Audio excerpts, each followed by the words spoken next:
আচ্ছা, আজকে তোমাদের চ্যালেঞ্জ হচ্ছে যে ছোট ছোট আলু এবং কুল আছে, আলুর মধ্যে থেকে কুল আলাদা করতে হবে এবং দেখা যাক তোমাদের মধ্যে কে পারে।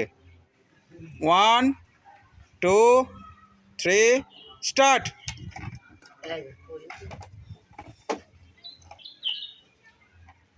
চলো প্লেটে রাখো, প্লেটে রাখো।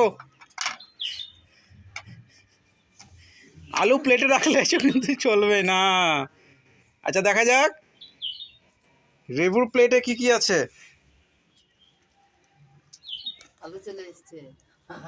একটা, দুটো, তিনটে, চারটে, পাঁচটা, ছটা কুল, তিনটে আলু।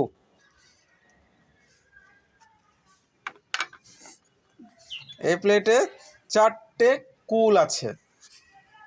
তাহলে আমাদের প্রথম কে হচ্ছে রিবু।